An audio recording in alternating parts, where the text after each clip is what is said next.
Assalamualaikum warahmatullahi wabarakatuh. Selamat siang anak-anak semuanya. Gimana kabarnya? Semoga pada kesempatan hari ini kita masih diberi kesehatan, kenikmatan, dan kesempatan. Baiklah anak-anak, pada hari ini Ibu akan menjelaskan materi Islamisasi dan pengaruhnya di Indonesia. Ya, di sini akan dibahas mengenai proses masuknya dan berkembangnya ajaran Islam di Indonesia. Di situ ada konsep pembahasan. Pembahasan kita pada hari ini yang pertama, proses masuknya Islam di Indonesia. Nah, proses masuknya Islam ini di Indonesia itu banyak teori maupun pendapat yang menjelaskannya, mulai dari teori masuknya Islam di Indonesia, pendapat para ahli, dan berdasarkan tahun masuknya.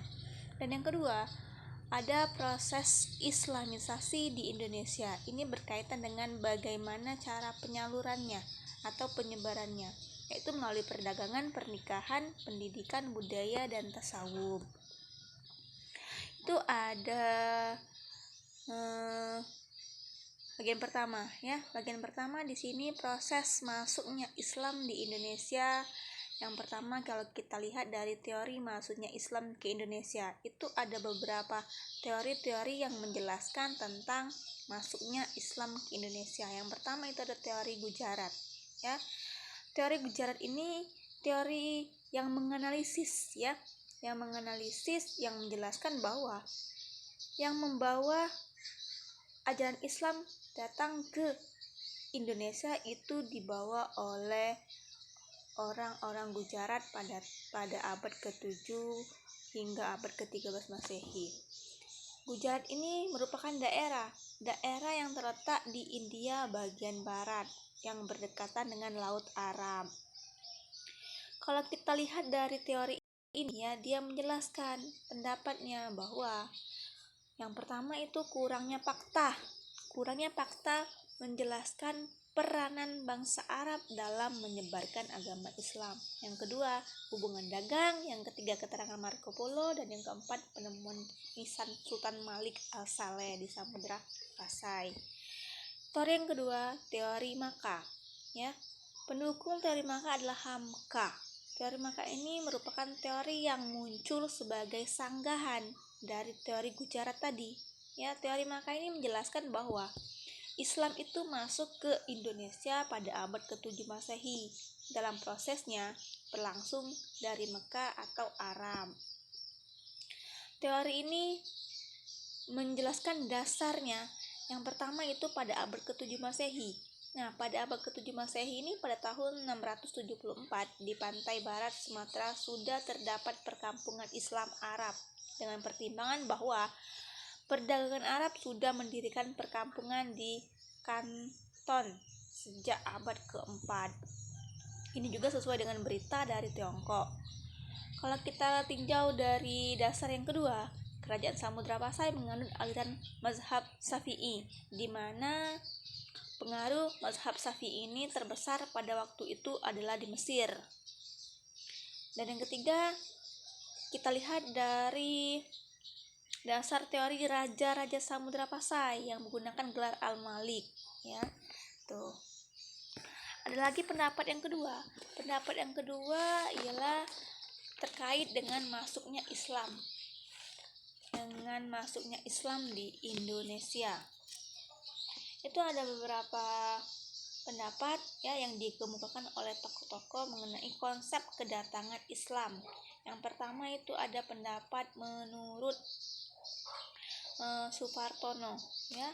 Menurut Supartono sini dijelaskannya bahwa persebaran Islam di Indonesia itu berdasarkan 3 jalur ya.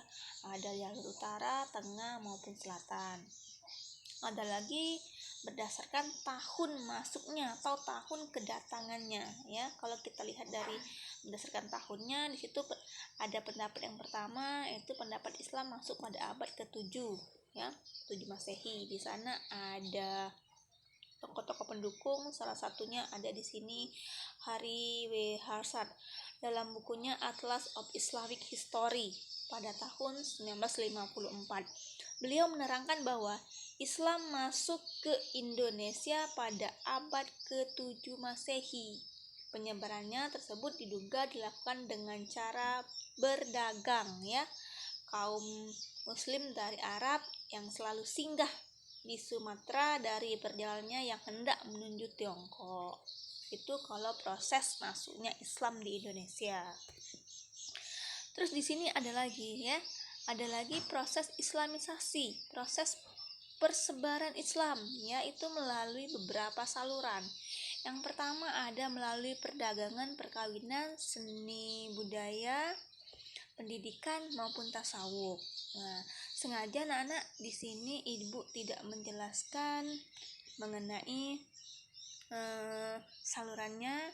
Di sana sengaja ibu cuma memberikan keterangan gambar, ya. Keterangan gambar mengenai proses islamisasi di Indonesia. Nah, di sini sebelum ibu mengakhiri materinya, di sini ibu akan memberikan tugas kepada kalian, ya. Tugasnya di sini kalian membuat ringkasan materi menjelaskan, ya, mengenai saluran islamisasi di Indonesia. Melalui perdagangan seperti apa, perkawinan, saluran seni, tasawuf maupun pendidikan. Nah, itu semua sudah ibu bikin foto-fotonya, tinggal kalian menjelaskan saja, ya. Itu nanti kalau sudah selesai hasilnya bisa kalian kumpul, ya, melalui grup kelas aja, ya. Cukup dipoto hasilnya, dikirim ke WA kelas kita, jangan lupa diberi nama kelas, ya. Tuh, mungkin ini saja materi kita pada hari ini. Ibu akhiri, wassalamualaikum warahmatullahi wabarakatuh.